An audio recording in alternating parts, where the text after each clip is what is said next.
UP में 9 सीटों पर उपचुनाव होने हैं। मेरे साथ एआईएमआईएम के प्रदेश अध्यक्ष शौकत भाई, क्या कुछ तैयारी है? चुनाव जीत रहे हैं।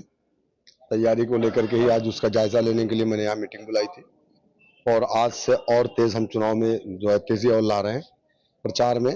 और आज जो आपने देखा आपके सामने कि हमने तमाम जिम्मेदारों को 10-10 गांव की लिस्ट दे दी है और इस तरीके से हमारे गांव के हर एक, क्योंकि वक्त बहुत कम है, जरूरी नहीं है कि हर जगह कैंडिडेट पहुंच सके, लेकिन कम से कम हमारे लोग, पार्टी के लोग हर दरवाजे पर पहुंचे, पार्टी का मिशन, पार्टी का पैगाम, पार्टी का सिंबल लोगों तक पहुंचाए। तो हम तेजी से इंशाल्लाह हम 3 दिन के अंदर उसको कवर कर लेंगे। हर गांव को हमारी कोशिश ये है कि अब से 4 से 5 मरतबा हर एक घर पर हम आवाज दे दें। बैरिस्टर साहब ने शपथ लेते ही फिलिस्तीन का मुद्दा उठाया था। शपथ लेने के बाद फिलिस्तीन को लेकर जिंदाबाद का नारा लगाया था। आज आप मुरादाबाद की जनसभा में थे, यहाँ पर भी आपने फिलिस्तीन का जिक्र किया, क्या कुछ कहेंगे? नहीं, देखिए, यकीनन हमेशा से हमारे देश की पॉलिसी रही है और हमारा देश फिलिस्तीन के साथ खड़ा रहा है। एक पूर्ण राज्य की मांग भी हमारे देश ने किया है यूएन में। तो यकीनन जो फिलिस्तीन में आज हो रहा है, जो गजा के अंदर वहां पर बच्चों को मारा जा रहा है, औरतों को मारा जा रहा है, इसराइल के द्वारा ये हत्याएं जो की जा रही है, तो कहीं ना कहीं हमारी जो संवेदना है, हमारी जो उनसियत है, वो फिलिस्तीन के साथ है, क्योंकि जो फिलिस्तीन अपनी जमीन के लिए लड़ रहा है। और आज कुछ स्टेट हैं जो फिलिस्तीन को आतंकवादी कहते हैं और मुझे अफसोस इस बात का है कि हमारा भारत का मीडिया भी कहता है। तो हिंदुस्तान में भी किसी वक्त में भगत सिंह को आतंकवादी कहा गया था, लेकिन वो जमीन फिलिस्तीनियों की है, वो अपनी जमीन के लिए लड़ रहे हैं, वो फ्रीडम फाइटर हैं। फ्रीडम फाइटर है, वो लड़ाई जमीन की है, आजादी की लड़ाई है। और कहीं ना कहीं उनके संघर्षों को देख करके ऐसा लगता है, जो साबित कदमी उनके अंदर लोगों ने देखा, वो यकीनन काबिल तारीफ है। और आज नहीं तो कल आप देखिएगा फिलिस्तीन फतह होगा। तो मैंने वो एक मिसाल दी कि अगर आप साबित कदम रहेंगे, उन मुजाहिदीन की तरह मजबूती के साथ आप डटे रहेंगे, आवाम के दरमियान में रहेंगे, उनके मसाइल को उठाएंगे, नाइंसाफी के खिलाफ लड़ेंगे, तो यकीनन आज नहीं तो कल ये आवाम आपके साथ खड़ी होगी। प्रस्ताव के द्वारा बटेंगे तो कटेंगे के जैसे बयान दिए जा रहे हैं। अगर इस सीट की बात करें तो 65% यहाँ पर मुसलमान है, क्या कुछ जवाब है आपका उन ऐसे बयानों पर? देखिए, अब ये तो बातें मुसलमानों को सोचने की जरूरत है। आजादी के बाद से मुसलमानों ने अपना कोई सियासी प्लेटफॉर्म नहीं बनाया। मुसलमान खानों में बढ़ गया, कुछ इधर गया, कुछ इधर गया, कुछ इधर गया, कुछ बिरादरी के नाम पर, कुछ फिरके के नाम पर मुसलमानों में बंटवारा हुआ। आज इस देश में सबसे दबी कुचली अगर कोई कौम है तो वो मुसलमान है। सच्चर कमेटी, रंगनाथ मिश्रा कमीशन की रिपोर्ट आपके सामने है। तो यकीनन जो समाज बढ़ता है, वो समाज मॉब लिंचिंग का शिकार होता है, वो समाज गोश्त के नाम पे मारा जाता है, उस समाज की शरीयत में मुदाखलत होती है, उस समाज के नौजवानों का इनकाउंटर होता है फर्जी तरीके से, उस समाज के नौजवानों को आतंकवाद के झूठे मुकदमों में जेल डाला जाता है।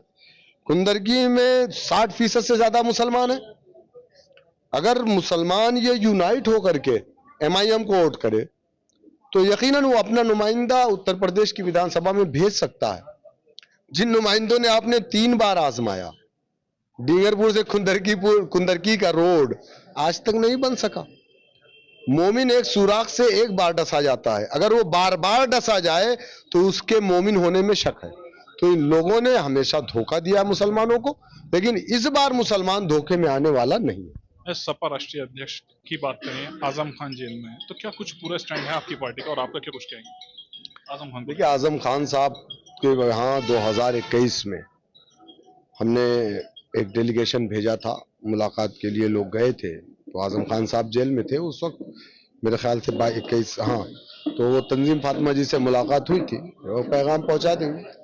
तो यकीनन देखिए, आजम खान साहब हमारे भाई हैं, हमें उनसे उनसियत है, इसमें दो राय नहीं। उनके साथ जुल्म होता है, हमें तकलीफ होती है, लेकिन हम उस तकलीफ को सिर्फ महसूस कर सकते हैं क्योंकि हमारे पास ताकत नहीं है।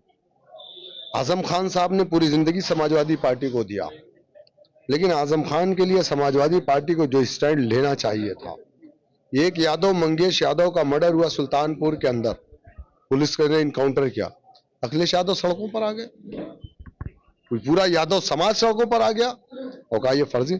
लेकिन आजम खान के लिए, उनके बेटे अब्दुल्ला आजम के लिए उनकी बीवी तंजीम फातिमा के लिए आज तक समाजवादी पार्टी के लोग सड़कों पर नहीं आए। तंजीम फातिमा जेल से छूट करके आई, मुजीबुल्लाह नदवी रामपुर से एमपी बने, लेकिन क्या मुजीबुल्लाह नदवी का ये अखलाकी फरीजा नहीं था कि वो जा करके तंजीम फातिमा से मुलाकात करते, वो जा करके सीतापुर की जेल में आजम खान से मुलाकात करते? किसने रोका? उन्होंने किसने रोका उनको? अखिलेश यादव ने रोका है, क्योंकि बगैर लीडर की इजाजत के मुजीबुल्लाह नदवी, आजम खान को आज भी इस्तेमाल किया जा रहा है, कल भी इस्तेमाल किया गया था, आज भी। आप देखिए इनकी जो लिस्ट आई है स्टार कैंपेनरों की, आजम खान का नाम आपने क्यों दिया? आजम खान तो जेल में है ना, वो कैसा बाहर आएंगे? आप बताइए, इसका मतलब क्या है कि इलेक्शन में आजम खान के फोटो का इस्तेमाल, इलेक्शन में आजम खान के नाम का इस्तेमाल, ताकि मुसलमान हमें वोट करें। ये यूज एंड थ्रो की पॉलिसी जो हमेशा से समाजवादी की या नाम नेहाद सेकुलर पार्टियों की रही है, वो आज भी है। AIMIM प्रदेश अध्यक्ष थे, जिनके द्वारा यूपी में होने वाले उपचुनाव को लेकर चर्चा की है। शारिक सिद्दीकी, TV9 मुरादाबाद।